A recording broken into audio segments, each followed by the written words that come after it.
To whom much is given, much is required. Part of that requirement is sharing. Culture is the heartbeat within our lives, and it's at the core of so many things. While we live in a time when we are starving for wisdom, I welcome you to your wisdom retreat at Culture Raises Us. Today's guest, none other than Jay Irving, an accomplished music visionary who's worked with the likes of a Flowetry, a Eve, a Nelly, Fat Joe, the Lox, Tyga, John Legend, Megan Trainor, to name just a few, but many. He's currently the founder and CEO of Human Resources, which is actually one of the top distribution companies in the industry right now, and is really disrupting things as it relates to breaking music. Before we have him kind of walk us through his journey, I want to start with, when you hear culture, what does that mean to you, my friend? Well, thanks for starters. Thanks for your kind words, Astor, and the introduction. I think the when I think of culture, I think of I actually oftentimes refer to the people that have moved culture, right, and create culture. I think music is culture, art is culture, food is culture. Obviously people's where they come from and what their makeup is and their nationalities, I think applies itself to culture. Culture to me is a feeling. It's not something that it's that thing that you get in your stomach that is sometimes hard to describe. It's that to me is what culture is about. I think that it's the opposite of X's and O's, like when, right. Just to kind of get into my journey a little bit, when I was coming out of college, I kind of knew what I couldn't do, which was take a more traditional 9-to-5 type job, because my makeup isn't, I couldn't sit behind a desk from, 9 a.m. till 6 o'clock. So it kind of shaped my, the trajectory of my career and kind of going into music and entertainment, because I wanted to be close to culture. I wanted to be close to those things that give you feeling and give you emotion. And, culture can, have you tear up, and culture can have you feel proud, and culture can have you feel, sad, but culture can also be the thing that, kind of saves your day or saves your week or, ultimately, saves your well-being. So I think there's a lot of different ways to look at culture, but I want to be close to culture movers and future culture movers, and people like yourself that have moved culture for decades now. So yeah, and obviously you fit right into that sweet spot, and I love how you utilize even your journey as a reference to the definition of culture, right? And not feeling like you needed to conform to the programming of the 9-to-5. And I'm so thankful that you tapped into that gift and that bug within you that told you and made you feel, which is another thing that you associated with culture, that there was something different for you out there, and that you were meant to take on, which you've done such a great job of. And I think is a great jump into, tell everybody a little bit more about yourself, as I just hit the surface of some of the people you've worked with, but I think it'd be great to share some of your journey with the listeners. Yeah, and if you don't mind, Astor, I'll take it a little further back than where I started in terms of my professional career. Please do. I had we have a mutual friend, Chris Wright, who's over at Jordan, and he called me one time and he said, "Hey, I want you to speak to my team." And of course I was like, "Cool." And I hit him the day before and I was like, "Hey, what's the agenda for tomorrow? Like, what do you want me to talk about? Like, what's the kind of run a show?" And right. He said, "I was hoping you didn't ask me because I wanted it to be, I kind of wanted it to be super, natural, and I wanted to ask you some questions and get a very natural response from you." And I said, "Okay, we'll get into it, the next day."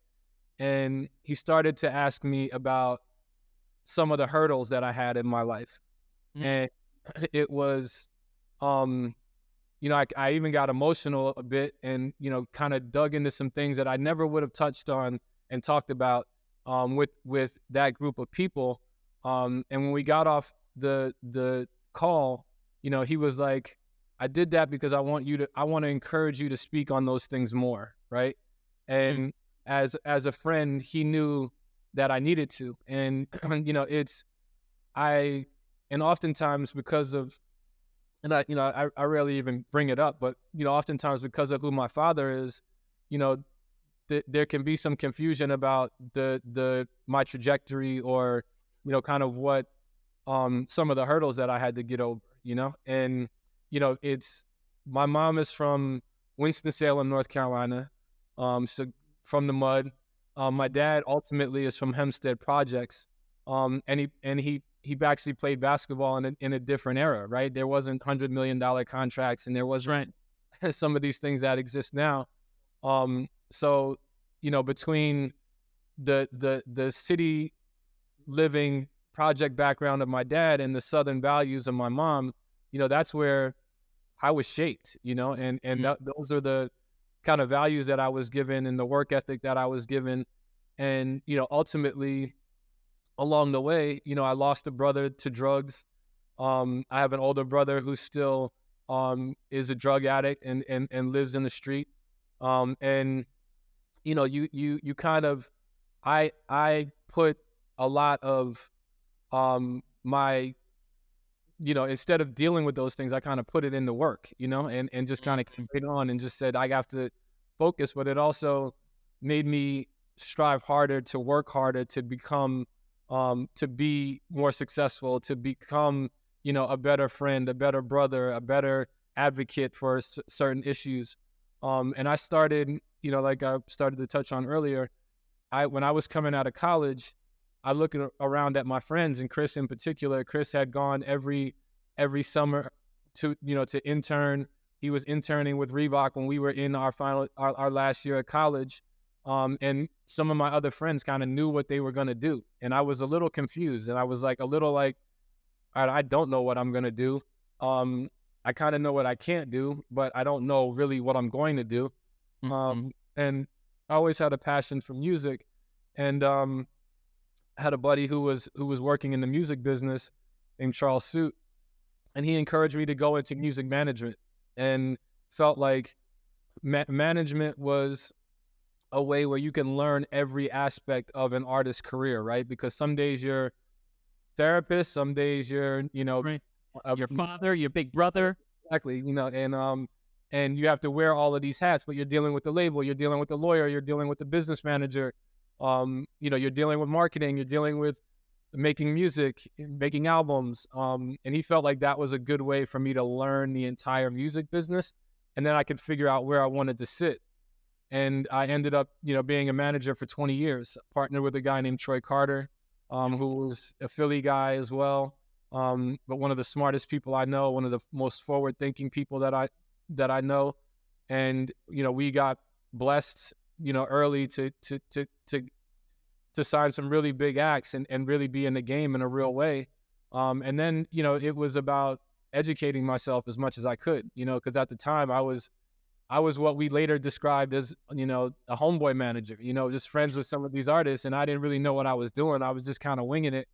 But we started to learn about, the rest of the world. The world was, at first it was Philly. Like, we had shit that was hot in Philly, and it was like, then you drive an hour and a half to New York, and it's like, people are like, who, what? Like, don't have a clue. And it's like, oh shit, I'm not as I thought I was, and then you got excited out in New York, and then it was like, we made it to LA and to Miami and to Atlanta, and it's like figuring out that the world was bigger than Philly.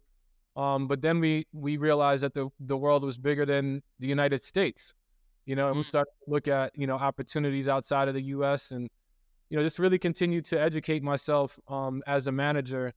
The interesting thing about music management is there's not a blueprint to it, right? You can't read a book that says, hey, when this happens with this artist, you do this, and then when you do, like, every situation is bespoke, and and it's all experiential, and you just got to learn from having experienced it and gone through it, and how you deal with it is how you learn.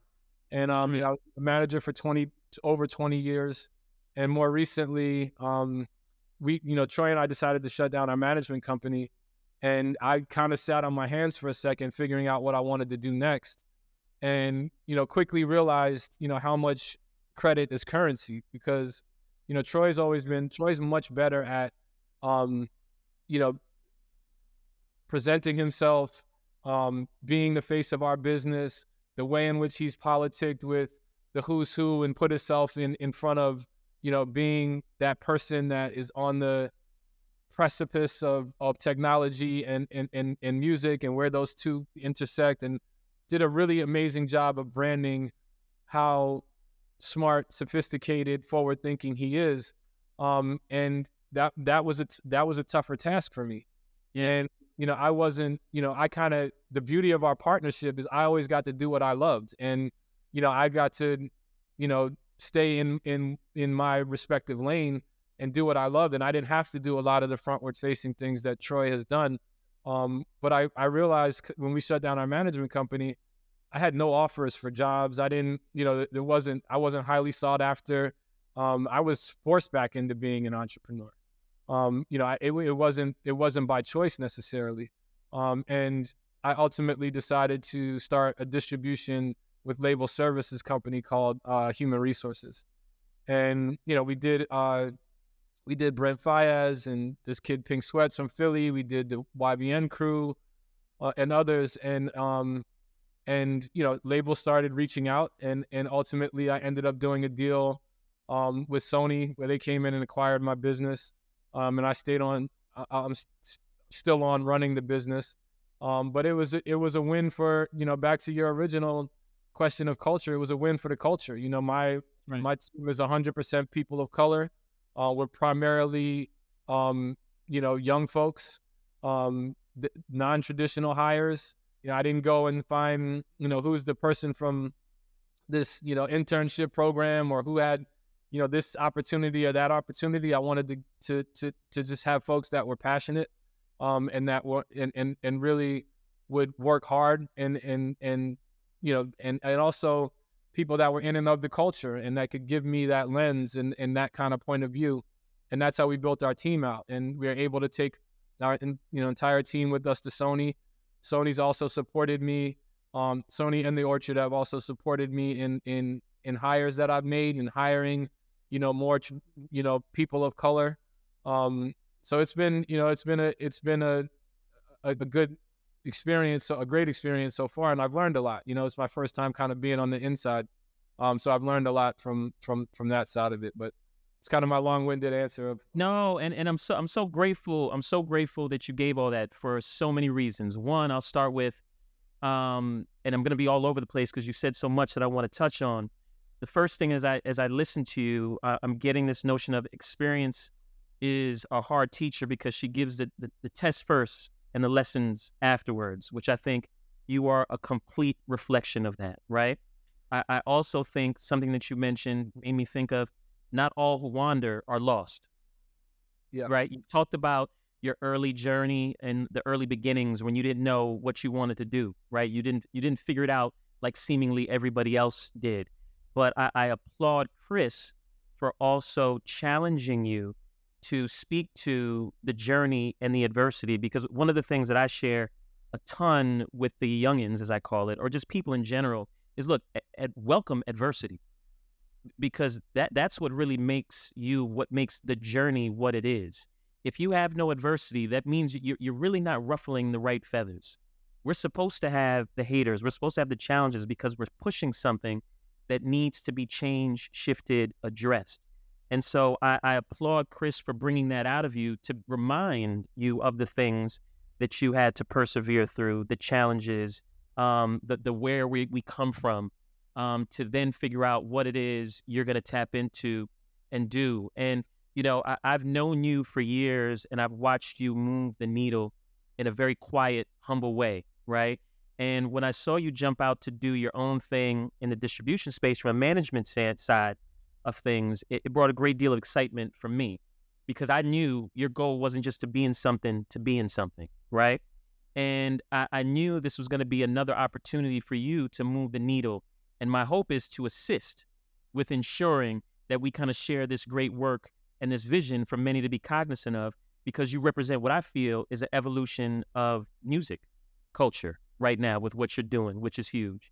And so before we deep dive on this work that you're currently doing, that you touched on a little bit, I would love to know, like, with all the artists and all the labels and the companies you've worked with and the eras within music culture that you've worked within over the years, was there a particular moment where you realized just how big and instrumental music culture was to overall culture? That's a good question, Astor. I think it's when I started really realizing how the impact of music was probably early days with Nelly. Mm. And I think that was the first artist that I was associated with that was operating on the highest level, right? Like that was globally, the number one records, the amount of like, and what comes with that, and I think those moments are where you understand the impact is when you go to these shows and you see how people are affected by, like, literally people crying and I like just kind of I have these memories of like, and it's the fun thing is getting to see it 20 plus years later, right? When you sit in the studio and you've made these, you hear these demos, and then the demos turn into finished product, and then ultimately like sitting in these arenas and you got 30,000 people, singing these lyrics word for word, and the emotion that comes with that. I think those are the reminders to me of what music means to culture. And it's stick a pin in what it means financially to these artists and everybody associated with them, but the real impact is the fans and how they are affected by the music, which to me is a reminder of, for any young people out there interested in any of the youngins, as you say, that are interested in getting into music, into film and television, into any medium that it includes art.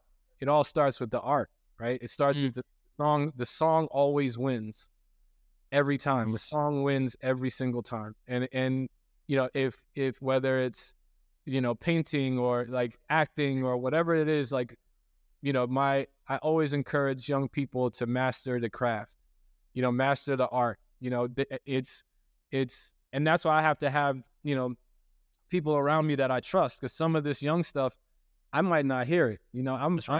I'm 49 years old with 3 kids, and I live in Calabasas, California. I'm not in the streets, like I think I'm not active in outside activities. Like there's things that I'm gonna miss, and that are culturally gonna make a difference musically and otherwise with young people. But it starts with the music, man, and the way that music is impact. I'm sure for you, for your family, you watch your kids, you watch people around you, and how they consume art and consume, most specifically, music. It can change everything. It's like, I'm in the shower today listening to Jagged Edge, and I'm like, where's the 2024 version of Jagged Edge? Where's a group that is, and no disrespect to those guys, like they're done or over, but like, where's the new young version of that? That's right.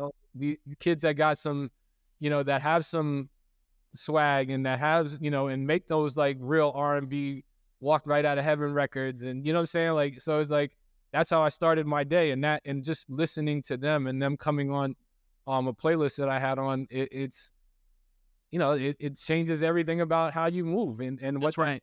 Like, and it brings up, it can affect you in so many different ways. Yeah, well, when the song comment that you made about the song always wins is so profound on so many levels, and we could talk a little bit about that later too. But the other thing that I noticed in what you mentioned is one of the greatest qualities of a leader is understanding that you don't have all the answers, but also empowering those around you who can help find them. And it was such a thing that you said so seamlessly and with no effort, because it's innate within you and you understand that I'm not going to be able to have my finger on the pulse of everything that's going to lead culture moving forward, as you've done already for over 20 plus years.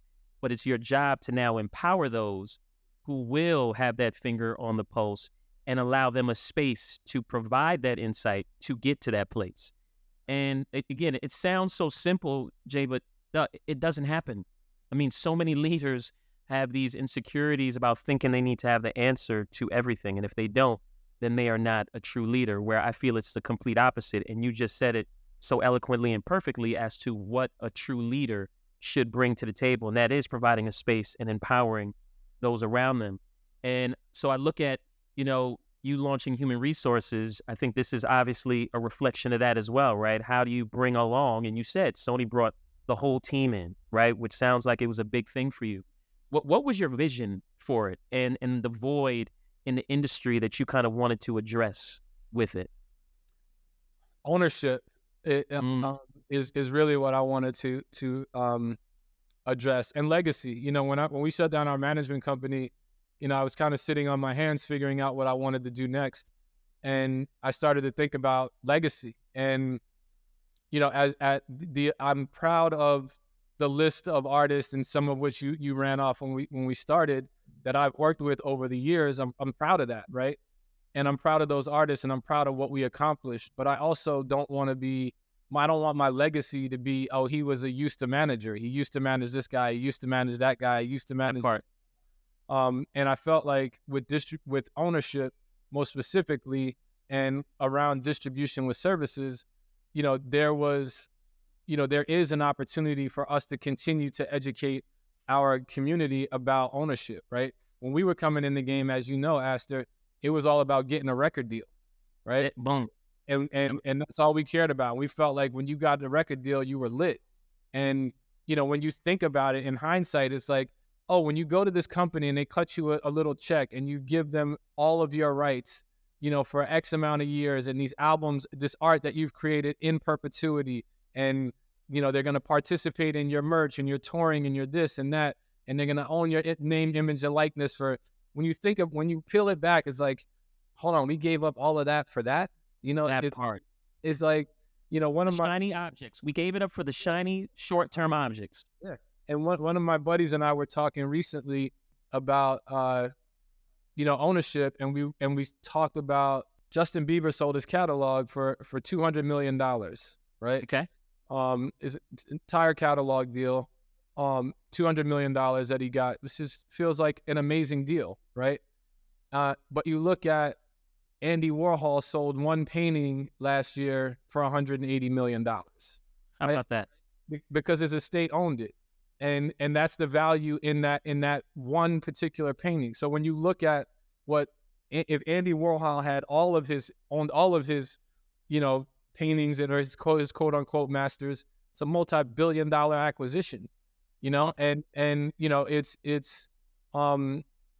artists, music is the only medium where artists don't own their art, so it's like in starting Human Resource, my goal was, to give young artists and young managers an option to say, hey, you can own your art here. You can pay a licensing fee, and you can do a short-term deal, and simultaneously we'll give you similar services to what a frontline label would offer you, right? We're not going to expect you to do it all on your own, and we'll stand next to you shoulder to shoulder, and we'll work these things with you. Was the goal. The significance of this is so big on what you're doing, and I hate to even say groundbreaking at this time, but it really is, because we should be further along in these conversations and not having you be looked at as doing this amazing thing at this time, given all that we've contributed. However, we are here, and I do want to, I want to applaud you for what you're doing, because even significant is not appropriate for what you are truly doing in terms of providing long-term equity and ownership for the creatives and the communities in which they come from. Because what this is, whether you're searching for the latest sneaker drop, that iconic handbag, a timeless watch, or your next piece of classic jewelry, eBay authenticators are there verifying every detail of your purchase. Yep, we're talking each inch, stitch, tick, facet, and clasp that make the piece you're searching for worthy of your collection. eBay's authenticators are experts in their craft, true connoisseurs. And as leaders in their fields, they're making sure your items always arrive as authentic as your style. So go ahead, get that piece you've always wanted, and leave it up to the meticulous eyes of an eBay authenticator to make sure that watch movement is original, that glimmer is real gold, that rare sneaker is legit, or that handbag is really made of genuine leather and never get faked over again. In a world full of fakes, it's time to get real with eBay Authenticity Guarantee. Everyone deserves real.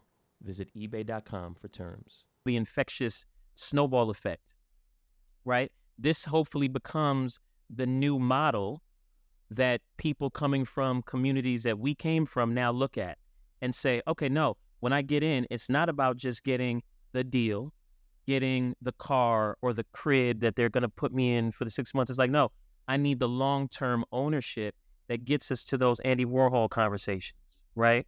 And that's the shift that you are at the forefront of leading, which I applaud tremendously. But with that, so how can artists, though, in today's climate, which I think is full of, trends and these very short attention spans, how do they ensure longevity outside of just the ownership and the equity piece that you're providing or trying to help provide them with? I don't think that part has changed. I think the structure of the deals has changed. What young artists and managers have access to have changed, but the longevity thing is going to boil down to, the taste level of your art and your talent, right? And putting the work in. I think it's the difference between soul food and microwave food. Soul food is going to keep you full longer. That's right. That's just going to sit you down and, you can go out and have to take a nap, because it's late night. Fulfilling. But, you go and eat some of this microwave food and you're going to be hungry in 30 minutes, That's so right. If people care about their craft, the ones that I've seen have longevity they're meticulous about their live performance. They're meticulous about the level of art and what it is that they put into the world. They're thoughtful about, the moves that they make. They're strategic with their team and their partners about the things that they actually do, and they care, and I think that's the one, I never want to sound like that old guy that's like, picking on the youth, but it's like I encourage, because there is there is a way in which you can create music, distribute music, market music very quickly and easily. That shouldn't change your process in terms of making that art, right? And people, young artists should take their time. And I'm not saying overthink, but I'm saying invest in making sure that the art is to the level that it should be. If you want to have longevity in the game, it's going to boil back down to the art. Yeah, and earlier you mentioned something that I thought was very key regarding your staff, which I thought was dope, of all of them being people of color. Talk about how important it is to kind of have people on your team who have authentic connections and experiences with music and talent and culture that they're trying to help launch. So I've coined this frame, people of culture, as well. And that's because our goal is not to alienate anyone, right? I feel like everybody should have opportunities, equal opportunities, and that alienating folks on either side is not something that I subscribe to. Right. But my team is people of culture, and what that means specifically is that they're tied to the culture. They're in it. It's like and which is so fun and exciting for me, because again, when you talk about leadership, and I appreciate you recognizing that, how my approach to it, but I'm a servant leader. I work for my team. I learn, I ask questions to them like you would think I'm an intern, like I ask, like, what are people listening to over here? What do you think about this? What are your thoughts on artificial intelligence? What spots are y'all eating at these days? Where, like, whatever it is, whatever the questions are, I want to learn from them, and I want to be a sponge, and I want to know, what I've also I've also taken the stock, like, and the funny thing is, Astor, we know so many of those guys that have come from, have that we've grown up in these businesses with, that will sit up there like they know it all, and like they got it all figured out, and like, well, this is how we did it in, when I was Right. like, look, it's a different era, it's a different time. Things are different now, so we can't operate like that, and so I come to work humble every single day, and I'm trying to learn from them, and I try to give them my experiences. I try to give them my, the benefit of my 10,000 hours, but the reality is I'm learning. I'm trying to learn from them just as much as they can potentially learn from me. I don't want to be that old guy that gets caught up in, how we did it before, and, has to pay the price for, being stubborn or hard-headed. I don't want to be that. And the reality is, it's their go, it's like we've done great. I've fed my family for 20 plus years off of this space, and it's their go. It's time for me to, push people forward, and, not just my team, but, the young.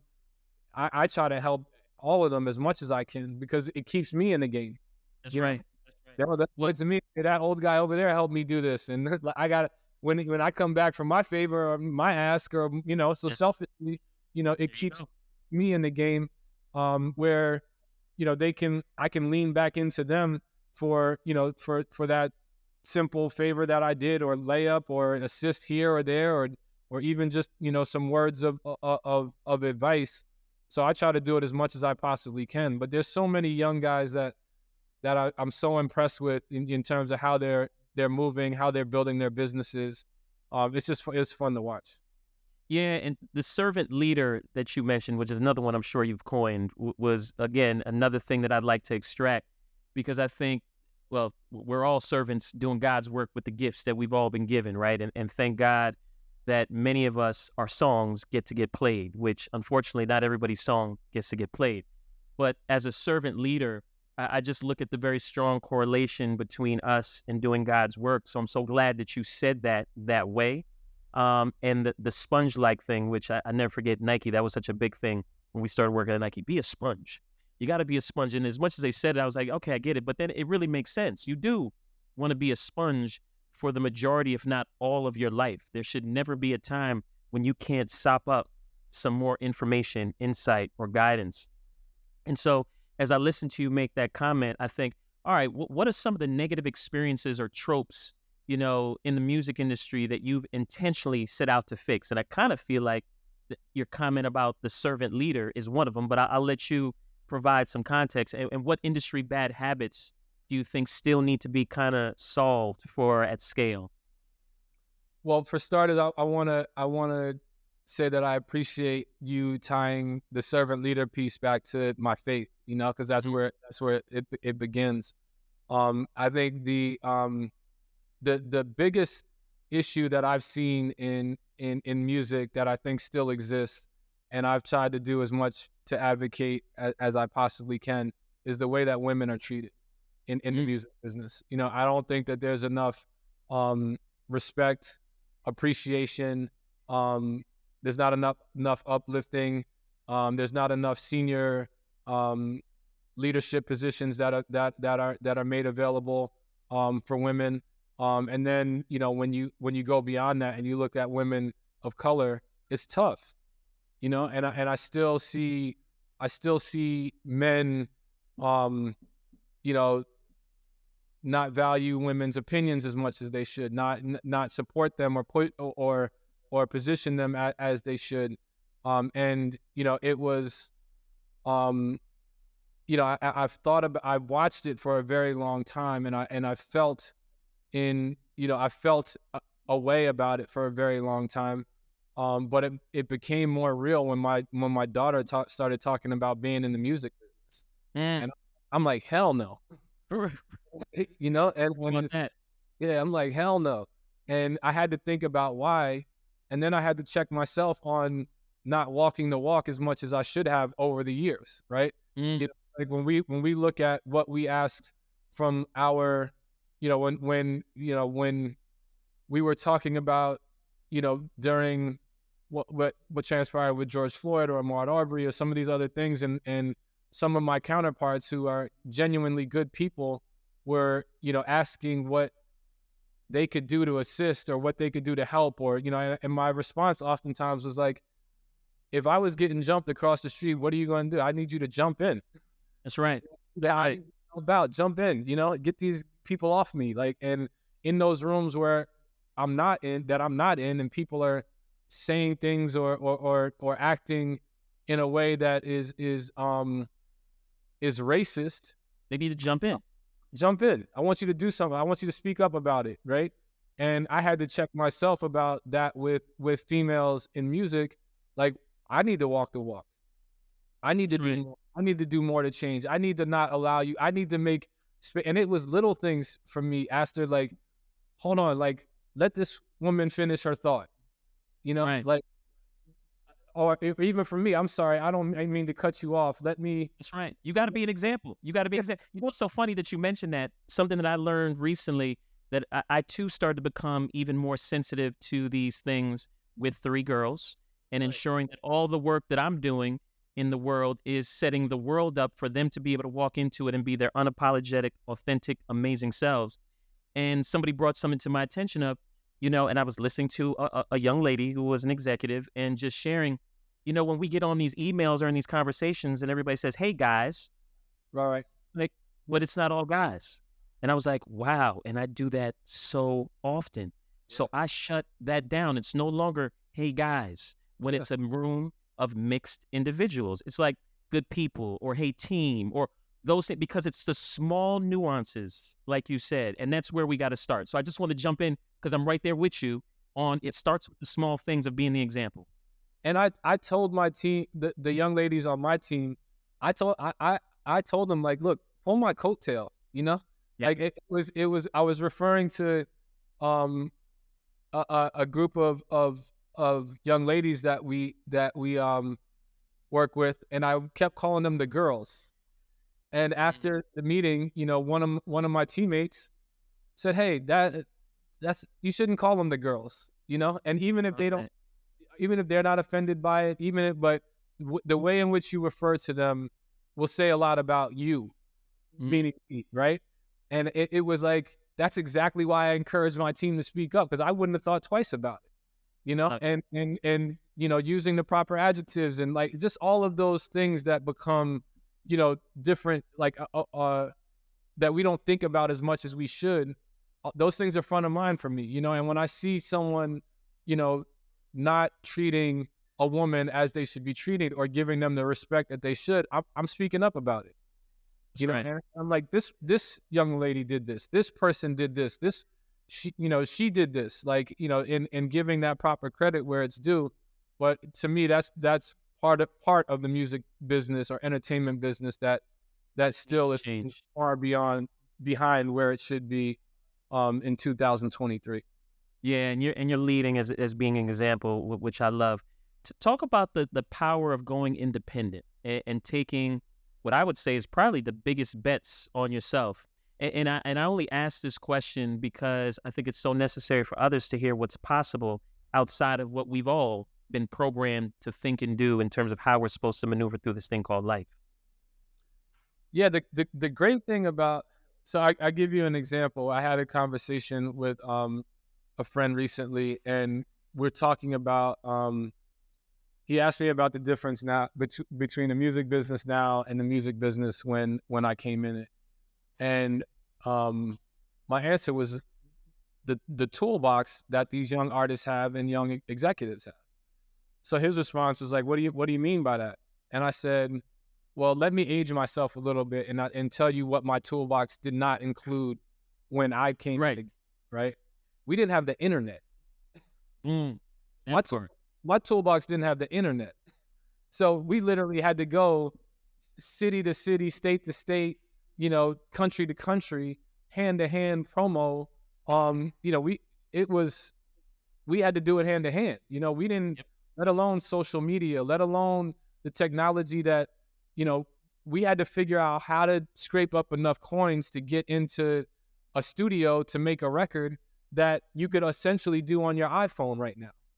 It's like, so, when you talk about independence and taking that bet is hedged a little bit, right? Because you have tools that you didn't have, that we didn't have previously. So when we were going out and signing these record deals, as you know, as lopsided as they were, it was kind of a necessary evil, because we didn't have the resources to go into the studio. We didn't have the resources to market and promote ourselves. We didn't have, you couldn't go and shoot a video, like a music video like this. Right. So homeboy holding the camera, we couldn't do that. We had to, so we were kind of forced into those things. Like even with radio and, these other things, all of those gatekeepers that existed, that stuff doesn't exist anymore. It's like I was with Miguel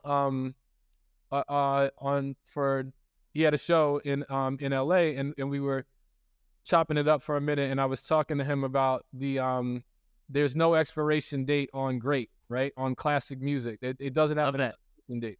But the great thing about what's happening now is these kids on TikTok decided 10 years later, 11 years later, that Sure Thing was going to be a hit again.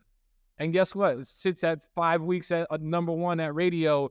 It's unprecedented. Never happened. Mm-hmm. Never been a record that's come back 10 years later and become number one and sat number one at radio, at pop radio, by the way, for 5 weeks. Mm-hmm.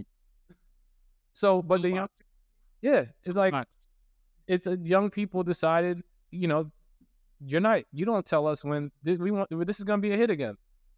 And guess what? That's what it is. So I think the tools, the tools that people have and the ability, I couldn't preach independence with confidence and optimism without understanding all of the tools that young people have to use these days. Yeah, no, that's so well said. So well said. And I agree with you 1000% in terms of your bet is hedged, as you said, a lot more these days with all the resources and the tools. And I think one of the resources and tools is one of, people that might inspire you or that you can look to as inspiration for something, as a mentor and as an example. And I think, you humbly mentioned this earlier. You grew up with one of the most inspiring icons in your father, in Dr. J. But I wonder if you were also inspired by others outside of that coming up. It's I tell people as often as I possibly can, my mentors, my leaders, the people that inspire me on a daily basis are my friends. Mm. I watch what you do. I watch what Kenny does. I watch what, and then, like Chris, my close friends, Troy and Ryan and Sterling, and, those are my dudes, you know what I'm saying? Like, and I watch what they do. I go over, every time I go to Troy's house, I'm like, damn, I think we were partners for a long time. Like my house, this art is a little different over here. You know what I'm saying? Air is a little different. Everything's a little different. Everything's a little different over here. Like I need the audit, or like, it's like when I watch my friends, when I see you create this platform, when I watch my friends do things where I'm like, damn, like I gotta go harder. You know what I'm saying? Like I gotta continue to move. My dudes are out here still moving and shaking and doing things in a real way. And it's, you are who you're with is what I've said to a lot of young people. So I'm my homies that I'm with is they're doing their thing. So, usually we end these sessions asking, what would be the 3 seeds you'd want to share with the stewards of culture moving forward? One would be working hard. I think it sounds very simple, but I think and again, I've learned there was times in which I thought I was working really hard, and I'm get around a friend or someone that I'm doing business with, and I'm like, okay, there's another gear, to this, and and through that work you gain experience, and that experience becomes your information, and the information is your power. So through that work and kind of putting the work in, you're making yourself more powerful and stronger on a daily basis. But one would be really putting the work in and working hard. Two would be moving with integrity. And I feel like the reason that I'm still able to be in this game in a very real way is that I've moved with integrity throughout the years. If I say I'm going to do something, I do my best to do it and get it done. I don't lie, I don't cheat, I don't steal, I do good business. I move with integrity. So even people that that we managed before, ended up not doing business with, I could still call on those people because I never. That's right. I never lied to them. I never stole from them. I never cheated them. I always try to do fair deals. So two would be moving with integrity. And I think the third thing would be, back to, what we touched on earlier in terms of network and, building your network and being there for people, showing up for people, showing up for, your friends and your people in a very real way, and building meaningful relationships, right? And not just when you need something, it's like, That's right. When my phone rings and I can see you coming a mile away, like I know this phone call or this email or this text is either going to cost me something or there's going to be some ask on the other side of it. Nobody can see that person coming, right? But when there's a genuine relationship, and sometimes I'm calling you to say, Astor, what's up? You good?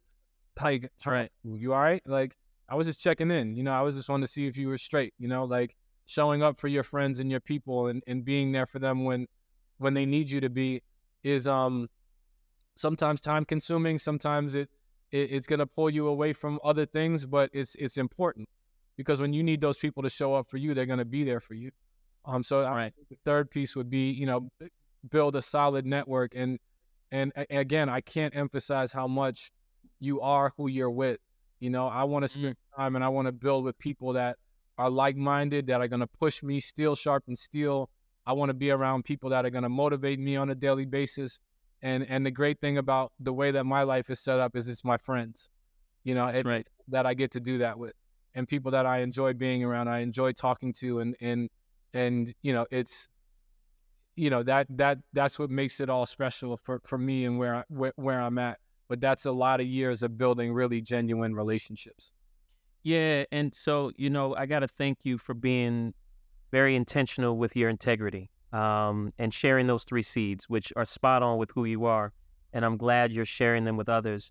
But just having the understanding of you're being so intentional with your integrity has been something that, again, I've seen you do in a very humble fashion, but with such impactful outcomes. So I want to applaud you for the way you move, and the way you've impacted and will continue to impact culture that goes way beyond just your success, but more so for the significance of many others. And I just want to thank you. Thank you, Astor. I appreciate your kind words, man. We'll talk soon. All right, boy. We truly appreciate your support because it helps us fulfill our mission of promoting cultural awareness and personal development.